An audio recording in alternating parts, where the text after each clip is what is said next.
morning, everybody. Still 5 minutes to afternoon. I'm Puah. I'm 42 this year. Early this year in January, I suffered a terrible headache for 3 days. And then I collapsed in a shopping mall with a seizure. I didn't have any of the fast symptoms. Okay, I collapsed in a shopping mall and I was sent to the hospital.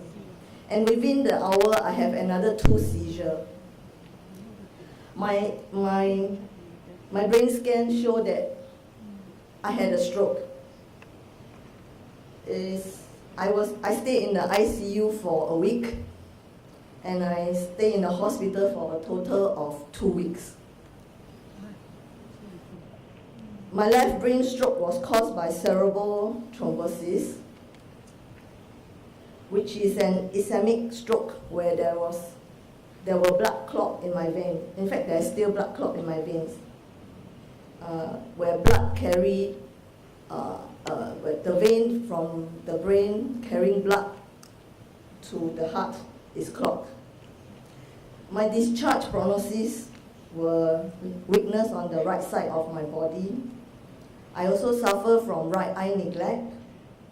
What my right eye saw, my brain do not register. I also have aphasia, receptive and dysomic aphasia, which is a language communication problem where my understanding and expressive ability were affected. I also suffer inability to perform digital span backward. It means that my executive function and working memory were affected. But now I call myself a stroke survivor. Not a patient anymore because I have survived my stroke and I'm recovering very well.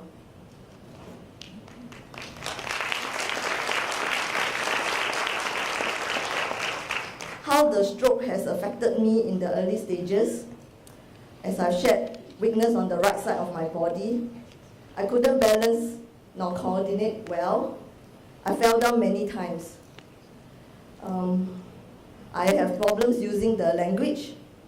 I could understand speech and the writing, so my brain can decipher when I have newspaper with me.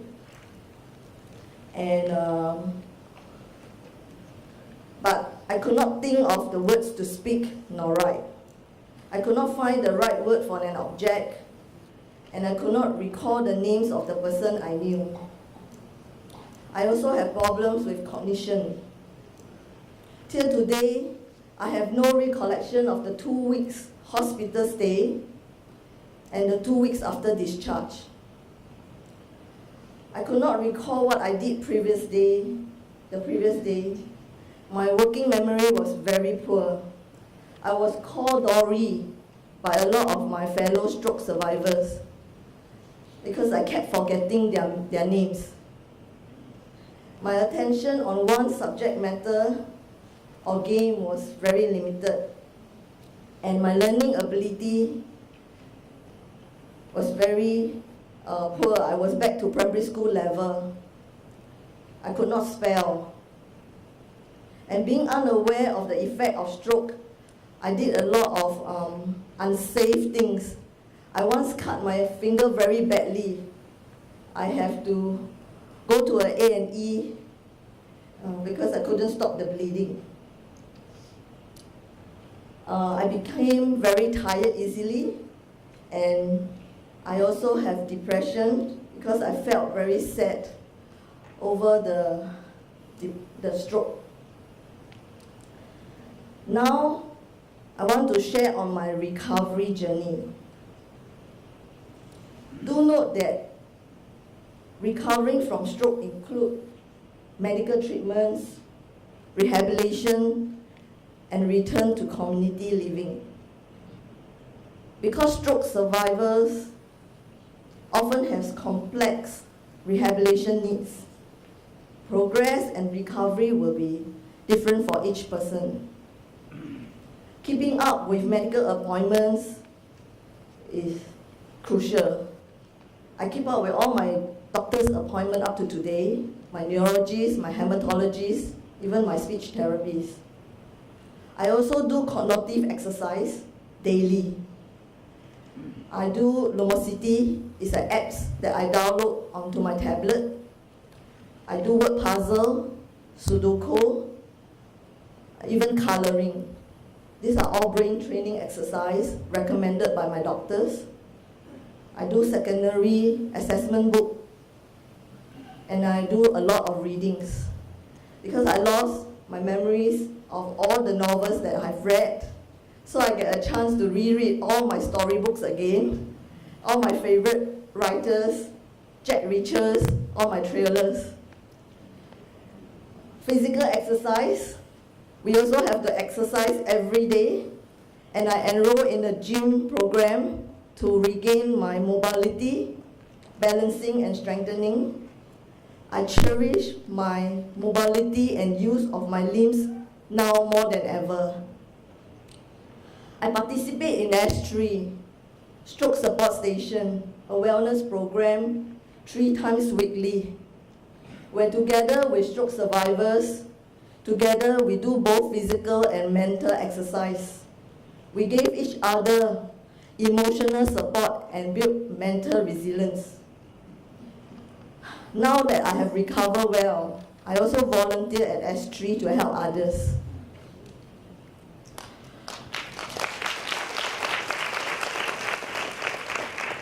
To help other stroke survivors and their caregivers, I want to share a few tips from my own recovery.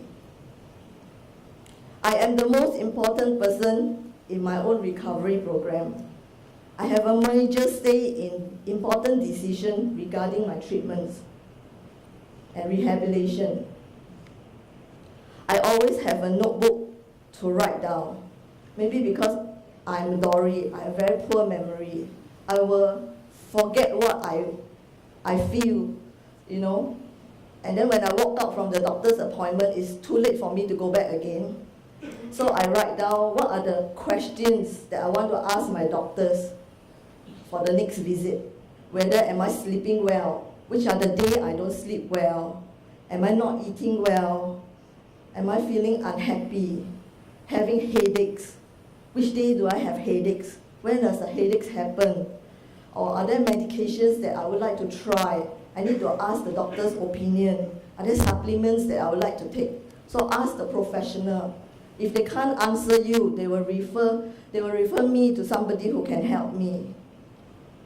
Find out experiences from other stroke survivors. Learn and be inspired by them. I read My Stroke Insight, a memoir by Dr. Jill Taylor, a neurologist who suffered a severe stroke and took her 8 years to completely recover all her physical function and thinking ability. 8 years. Take stroke recovery one day at a time and be hopeful. Appreciate each step gained. Set realistic rehabilitation goals step by step. Whether is it taking public transport, going back to work, staying in my own place again. I'm now staying with my parents. I'm learning how to drive again. And I look forward to driving my own car.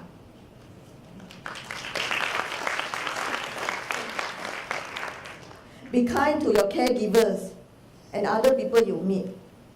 Sometimes we may feel frustrated. Talk it out with someone you are close with. Plan and enjoy new experience.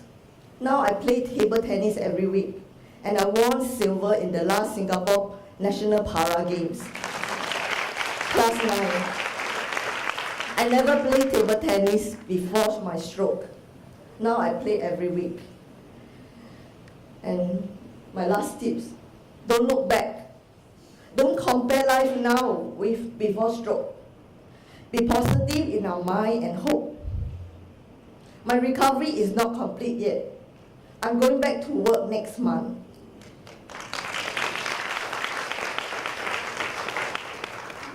I'm renovating my own place and I plan to shift back early next year. I want to continue to volunteer in S3 and continue to support other stroke survivors. I want to be a role model to other stroke survivors.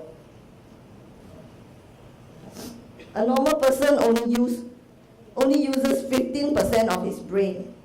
When stroke occurs, some part of our brain may be affected and does not function. We just need to relearn and retrain our brain again, just like what all the neurologists share with us just now. We need to transfer the function to another part of the brain. We just need to do it ourselves, retrain the weak side. Whatever function we have lost, transfer the ability to another part of the brain, then we can do it.